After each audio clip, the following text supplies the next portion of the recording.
பெண் மருத்துவர் கொடூர கொலைக்கு நீதி கேட்டு மேற்கு வங்க தலைமைச் செயலகம் நோக்கி செவ்வாய்க்கிழமை ஆயிரக்கணக்கான மாணவர்கள் பேரணி நடத்தினர். இந்நிலையில் மாணவர்கள் மீதான தாக்குதலை கண்டித்து புதன்கிழமை காலை 6 மணி முதல் மாலை 6 மணி வரை 12 மணி நேரத்துக்கு மேற்கு வங்கம் முழுவதும் முழு அடைப்பு போராட்டம் நடத்தப்படும் என்று மேற்கு வங்க பாஜக அறிவித்தது. பாஜக அழைப்பு விடுத்திருந்த 12 மணி நேர பந்த் காரணமாக மேற்கு வங்கத்தில் புதன்கிழமை இயல்பு வாழ்க்கை ஓரளவு முடங்கியது. நாடியாவில் திரிணாமுல் பாஜக தொண்டர்கள் இடையே மோதல் வெடித்தது.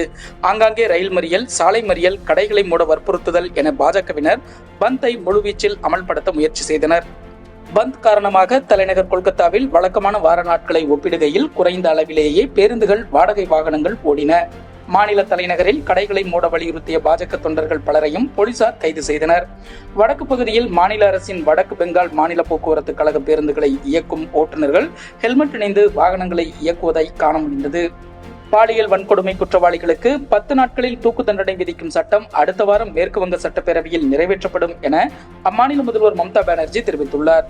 ஆனால் தங்கள் அரசு நிறைவேற்றி அனுப்பும் இந்த மசோதாவுக்கு ஆளுநர் அனுமதி தரமாட்டார் என்பதும் தனக்கு தெரியும் என்று அவர் கூறியுள்ளார். பெண்களுக்கு எதிரான குற்றங்களுக்கு முற்றுப்புள்ளி வைக்க தேசமே விழித்தெழ வேண்டிய நேரம் இது என்று கொல்கத்தா சம்பவத்தை முன்வைத்து குடியரசுத் தலைவர் திரௌபதி முர்மு அழுத்தமாக அறைகூவல் விடுத்துள்ளார். ஜன்தன் யோஜனா தொடங்கி 10 ஆண்டுகள் நிறைவடைந்துள்ள நிலையில் இத்திட்டத்தின் மூலம் 53 கோடிக்கும் அதிகமான வங்கிக் கணக்குகள் தொடங்கப்பட்டுள்ளதாக பிரதமர் மோடி பெருமிதம் தெரிவித்துள்ளார்.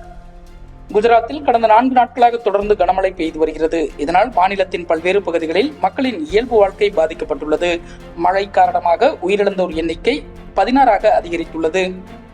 அரசு விரைவு போக்குவரத்து கழகத்தில் ரூபாய் 90.52 கோடி மதிப்பில் கொள்முதல் செய்யப்பட்ட 150 புதிய பேருந்துகளை அமைச்சர் உதயநிதி ஸ்டாலின் புதன்கிழமை தொடங்கி வைத்தார்.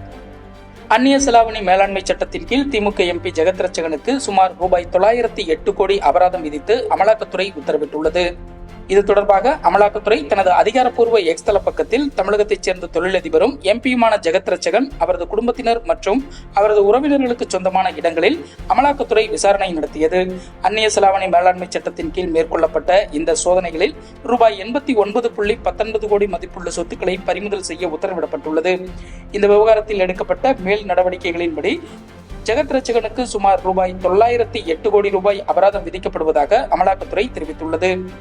முன்னதாக 2020இல் சட்டவிரோத பணப்பரிமாற்றம் தொடர்பாக முன்னாள் மத்திய இணையமைச்சரும் திமுக எம்பியுமான ஜெகத் ரட்சகன் வீடு மற்றும் அவருக்கு சொந்தமான இடங்களில் அமலாக்கத்துறை சோதனை நடத்தப்பட்டது குறிப்பிடத்தக்கது.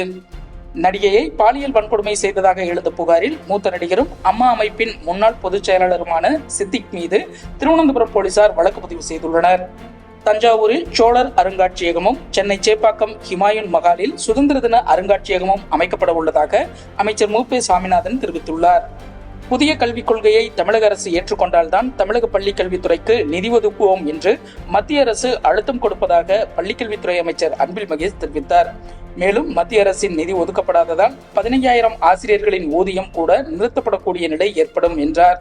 அதேவேளையில் தமிழகத்தில் உள்ள ஆசிரியர்கள் சம்பளம் உள்ளிட்ட செலவினங்களில் எவ்வித பாதிப்பும் ஏற்படாத வண்ணம் தொடர்ந்து தமிழக அரசு நடவடிக்கை எடுத்து வருகிறது என்றும் அவர் கூறினார். தமிழக பள்ளிக் கல்வித்துறையின் கீழ் இயங்கும் அரசு மற்றும் அரசு உதவி பெறும் பள்ளிகளின் வளர்ச்சிப் பணிகள் சார்ந்த பல்வேறு திட்டங்களுக்கு மத்திய அரசு நிதியுதவி வழங்குகிறது.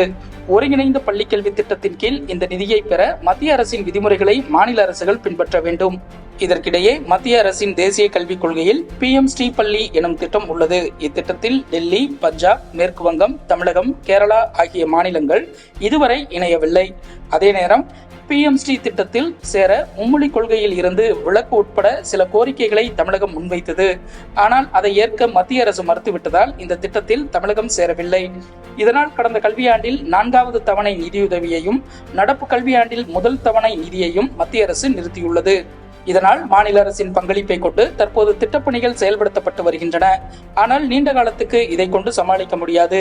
எனவே பள்ளிக் கல்வித்துறையின் செயல்பாடுகள் பாதிக்க வாய்ப்புள்ளதாக அதிகாரிகள் கவலை தெரிவித்துள்ளனர். மானியத்தை விடுவிக்க கோரி பிரதமர் மோடிக்கு முதல்வர் ஸ்டாலின் கடிதம் எழுதியுள்ளார். இது தவிர பாமக, காங்கிரஸ் மற்றும் கல்வியாளர்கள், ஆசிரியர் சங்கங்கள் உட்பட பல்வேறு தரப்பிலும் நிதியை விடுவிக்க வலியுறுத்தப்பட்டுள்ளது குறிப்பிடத்தக்கது.